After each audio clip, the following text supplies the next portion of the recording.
ఆ తర్వాత కన్యాకుమారికి పోయి వివేకానంద ధ్యానం చేసినట్టు 3 రోజులు చేస్తాడట.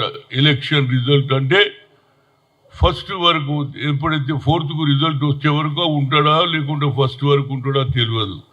గతంలోనేమో కేదార్నాథ్ గుహలలో కూర్చొని పూజ చేశాడు. ఇప్పుడు కొత్త మాట మాట్లాడుతుండు జేపీ నడ్డా. ఆయన ఏమంటుండు, ఈయన దేవుడే పంపించిండ్రు ఈయనను. ఈయనేమంటుండు, నాది నేచురల్ పుట్టుక కాదు, భగవంతుడే పట్టించిండు. ఇది ఎక్కడ పంచాయతీరా బాబు? బయలాజికల్గా నేను పుట్టలేదు, తల్లిదండ్రులుగా దేవుడే పంపించిండని ఈయన కొత్త మాట. అదే మాట, అదే దేవుని ఆలోచనతోటి ఇప్పుడు ఈ దేశంలో ఆయన 10 సంవత్సరాలలో ఒక్క పని చేయలేదు, 2 కోట్ల ఉద్యోగాలు ఇవ్వలేదు. అదేవిధంగా డిమానిటేషన్ చేసి పేదల నోట్లే మట్టి కొట్టిండు. 3వది పబ్లిక్ సెక్టార్లను కూడా ప్రైవేట్ చేసేసిండు. 4వది రైతుల రుణమాఫీ చేయలే, రైతులకు మినిమం సపోర్ట్ ప్రైస్ ఈయన చేసిన అభివృద్ధి. దానిపైన ఏమంటుండు, 25 లక్షల కోట్ల మందికి నేను బిలో పావర్టీ లైన్లను పైకి తెచ్చిన అంటుండు. నాకు విచిత్రం ఉంది, ఎక్కడ చేసినవరో 7 ఉద్యోగాలు ఇచ్చినాయి, దాని వివరణ లేదు. 25 కోట్ల మందికి 7 లాభం చేసినావు, బిలో పావర్టీ నుంచి పైకి తెచ్చిన అంటున్నావు. 7 లాభం చేసినావు కాదు, ఉదాహరణ అయితే ఇవ్వాలి కదా. నువ్వు 10 ఏళ్ళు ప్రధానమంత్రి ఉండి ఒక ఓబీసీ ఉండి మేము ఎంత కలిసి రిక్వెస్ట్ చేసినా మా జనాభా 54-52% ఉన్న జనాభాకు చేయలే. క్యాస్ట్ వైజ్ సెన్సస్ అది చేయలే. అటు రైతుల నోట్లో ఇటు నిరుద్యోగులను కొట్టేసి ఇప్పుడు దేవుని మాత్రం వచ్చింది. నిన్నటి వరకు అయోధ్యలో రాముడు ఉన్నాడు, జై శ్రీరామ్ అన్నాడు. ఇప్పుడు నాకు భయం ఏమున్నదంటే జై శ్రీరామ్ పోయి జై నరేంద్ర మోడీ అవుతాడా అని భయం ఉన్నది. ఎందుకంటే అందరు గుళ్ళల్లో నా బొమ్మనే పెట్టుమంటే ఎవడేం చేస్తాడా చెప్పు. ఇళ్ళల్లో కూడా దేవుడు నేనే అంటే ఏం చేస్తాడు. నేను అనుకుంటాను ఇండియా అలియన్స్ ముఖ్యంగా రాహుల్ గాంధీ కన్యాకుమారి నుంచి కశ్మీర్ వరకు నడిచిన తర్వాత పేద ప్రజల భావాలు, పేద ప్రజల ఆలోచన, రైతుల సమస్య, రైతు కూలీల సమస్య, రిక్షావాన్ సమస్య, బిలో పావర్టీ వాళ్ళకి ఏ విధంగా లాభం చేయాలని we come to the power, we'll conduct caste wise census 1981లో అయిన దాని మీద నేను చెయ్యాలనుకున్న ప్రభుత్వంలో అంతటితో ఆగలే. మీరు ఈబీసీకి రిజర్వేషన్ 10% ఇస్తే మేమేమనలే. కానీ రాహుల్ గాంధీ అంటున్నాడు 50% సీలింగ్ కూడా ఎత్తేస్తా అంటున్నాడు. దారి బాగా అన్నప్పటి నుంచి ఇక నరేంద్ర మోడీకి ఒకటే ఆలోచన వచ్చింది, నేను ఇక దేవుడుగా నేనే దేవుణ్ణి అనేది.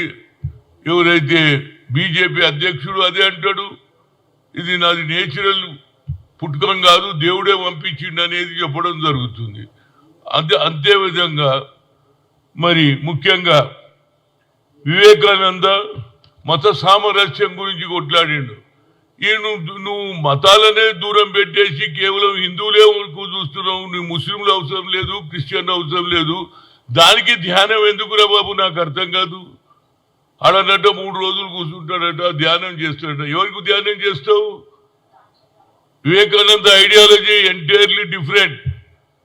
మత సామరస్యం కాపాలనే ఉద్దేశం ఆయన. నువ్వు మతాలను విడదీసే కార్యక్రమం చేస్తున్నావు కాబట్టి ఇదంతా డెస్పరేట్ అయిండు. ఎవరు? నరేంద్ర మోడీ, నడ్డా. ఎట్టి పరిస్థితుల్లో ఇండియా కూటమి గెలుస్తుందనే దాని మీద ఇక దేవుని మాట తీసుకొచ్చినాయా. ఇక ఇక్కడ పోతే మన బీఆర్ఎస్ వాళ్ళు, మేము కూడా ఇన్నేళ్ళు 60-62 ఏళ్ళు మేము ప్రభుత్వంలో ఉన్నాం. కానీ మేము ఎన్నడూ కూడా అవతల వాని టెలిఫోన్లు ట్యాప్ కానీ లేక అవతలని జైల్లో పెట్టడమే కానీ ఇవన్నీ మా పద్ధతిలో 120 మంది టెలిఫోన్ ట్యాపింగ్ చేసిండని ముఖ్యంగా ఓటమి భయంతో ఏమన్నాడు ఆయన రాధాకిషన్ రావు, ఓటమి భయంతో 50 సీట్లు కూడా రావాలని సర్వేలో వెల్లడి. అప్పటి నుంచే ప్రతిపక్షాల ఆర్థిక వనరులపై దాడులు. టాస్క్ ఫోర్స్ కార్యాలయంతోనే ఎస్ఐబి చీఫ్ మకాం ఈసీ విధుల నుంచి తప్పించిన ఎస్ఐబి చీఫ్ కు టాస్క్ ఫోర్స్ సిబ్బందికి నిరంతరం టచ్లో ఉన్నారు. 2 నెలల్లో అదే పోస్టులో వస్తానని అందరికీ చెప్పా. పోలీసు ఇచ్చిన వాంగ్మూలం రాధాకిషన్ రావు. ఇక ఇంతకంటే అన్యాయం ఉంది. ఈయననేమో ఓడిపోతానని హిస్టరీనే తిరగరాస్తున్నాడు. నువ్వు చాలా గొప్ప పనులు చేసినావు కదనే. ఏది అమరవీరులకు న్యాయం చేసినావు, ఉద్యోగాలు ఇచ్చేసినావు, రైతులకు న్యాయం చేసినావు. మరి ఇవన్నీ ఎందుకు చేస్తున్నావు రా బాబు? ప్రజలకు ఇచ్చిన హామీలు ప్రజలను వాళ్ళ ప్రేసు చేస్తే నీకే ఓట్లు పడతాయి. పడేయని తెలుసుకొని మరి ఈనాడు టెలిఫోన్ ట్యాపింగ్ చేయడం, ఆయన దేవుణ్ణి తీసుకొచ్చి ముందు పెడుతున్నారు. కేవలం రాహుల్ గాంధీ అలయన్స్ పార్టీ ఒకటే ఆలోచన, బడుగు బలైన వర్గాలకు రైతులకు ఏది రుణమాఫీ, రైతులకు తప్పనిసరిగా రుణమాఫీ చేస్తాం 2 లక్షలని గతంలో కూడా చెప్పినాం. ఆనాడు కూడా డాక్టర్ మన్మోహన్ సింగ్ 2 లక్షల రుణమాఫీ 70,000 కోట్లు మేము రైతులకు రుణమాఫీ చేసినాం. వీళ్ళు ఒక్క పని చేయలేదు. అన్ని కూటమి వాళ్ళు కూడా ఒకటే ఆలోచన చేస్తున్నారు. ఎట్టి పరిస్థితుల్లో ఇండియా కూటమి గెలవాలంటే నరేంద్ర మోడీ హటావ్ దేశ్ బచావ్ అనే నినాదం వచ్చింది. తప్పనిసరిగా రాహుల్ గాంధీ ప్రధానమంత్రి అయితే ముఖ్యంగా అట్టడుగునప్పుడు రాహుల్ గాంధీ కూడా నేను రిక్వెస్ట్ చేస్తున్నా, అయ్యా నువ్వు చేసింది కూడా చెప్పురా బాబు. యూపీఏ ప్రభుత్వం చేసిందా లేదా? ఐఐటి ఐఐఎంలో రిజర్వేషన్ సుప్రీంకోర్టు కొట్టేసింది. There is no question of reservation అంటే నేను సోనియా గాంధీ దగ్గర పోయినా, madam talent is not anybody's property, God has given to everybody అంటే ఏం చేయాలన్నది మన్మోహన్ సింగ్ చెప్తే పార్లమెంట్లో బిల్లు పెట్టించిన ఆనాడు ఉన్నటువంటి లల్లు ప్రసాద్ యాదవ్ అన్ని రాజకీయ పార్టీలు మద్దతు ఇవ్వాలా. ఐఐటీలో ఒక్కొక్కరు 1,40,000 All India Institute of Medical Sciences లో డాక్టర్లు అవుతున్నారు. That is the greatness of the Congress party UPA chairperson. అదేవిధంగా రాహుల్ గాంధీ గారు ప్రతి దగ్గర మాట్లాడుతున్నాడు, ఐఐటి ఐఐఎంలో రిజర్వేషన్ మేము తెచ్చినాం యూపీఏ.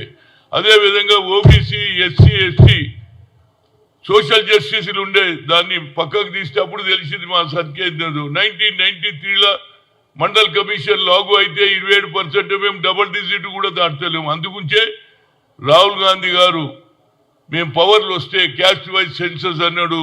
జితనా హిస్సేదారు యుతి భాగీదారులు తప్పనిసరిగా ఇండియా కూటమి గెలుస్తుంది. Rahul Gandhi became the prime minister. After that every down trodden people get advantage. వాళ్ళ స్థితిగతులు మారుతుంది. ఎస్సీ కావచ్చు, ఎస్టీ కావచ్చు, మైనార్టీ కావచ్చు. మైనార్టీలకు ఇచ్చిన రిజర్వేషన్ కూడా అమిత్ షా ఎత్తేస్తా అంటాడు, నరేంద్ర మోడీ ఎత్తేస్తా అంటాడు. ఇవాళ పోయి స్వామి వివేకానంద దగ్గర అధ్యయనం చేస్తే దానివల్ల లాభమేంద్ర బాబు నాకు అర్థమైతలేదు. ఇది ఎందుకంటే డెస్పరేట్ అయ్యి ఎవడన్నా చెప్పుకుంటాడా నేనే దేవుడు అని. దేవుడు అంటే పిచ్చోడు అనుకోరా, అది ఏమో ఈ దేవుడు వీడు దేవుడు అంటాడేంద్ర. అది ఆడవాళ్ళు కూడా పరిశాన్ ఉన్నారు. ఏమో శ్రీరాముడికి పూజ చేయాలన్నా లేకుంటే నరేంద్ర మోడీకి పూజ చేయాలి. వాళ్ళలో కూడా మార్పు వచ్చింది. తప్పనిసరిగా వచ్చే ప్రభుత్వం 4th నాట్ డిక్లేర్ అయ్యేది. తప్పనిసరిగా 400 సీట్లు వస్తాయని చెప్పినావు. అబ్కి బార్ 400 के पार అంటున్నావు. 400 नहीं 200 पार नहीं होता आने वाला. ఇండియా కూటమి గవర్నమెంట్ వస్తుంది, రాహుల్ గాంధీ ప్రధానమంత్రి అవుతాడు అనేది నాకు గట్టి నమ్మిక ఉంది. ఎందుకంటే నేను ఓబీసీ ఎంపీసీ కన్వీనర్గా పనిచేసిన ఆయన ఆలోచన కానీ ఆయన తిరిగినటువంటి కానీ ప్రజల పక్షాన ఉన్నట్టు కానీ ఏ కుటుంబం కూడా అగ్ర కులాల్లో పుట్టి పేదవారి గురించి వాళ్ళ నానమ్మ కూడా భూ సంస్కరణ అమలు చేసింది. దున్నేవాడికే భూమి ఇచ్చింది. పేదలకు 25 ప్రోగ్రామ్ ఇచ్చింది. అదే కూడా జరిగిన ఆయన తండ్రి కూడా సద్భావన యాత్ర చార్మినార్ నుంచి సికింద్రాబాద్ చేసిండు కనుక తప్పనిసరిగా ఆయన కొడుకుగా సేమ్ జెనెటిక్స్ అదే రక్తం కాబట్టి ప్రజలకు న్యాయం జరుగుతుంది. రేపు ఫస్ట్ జరిగే ఎన్నికల్లో కూడా మెజార్టీ కాంగ్రెస్కి వస్తుంది. ఆ తర్వాత 4 నాడు లెక్కలో అత్యధిక మెజార్టీ ఇండియా కూటమికి వస్తుంది.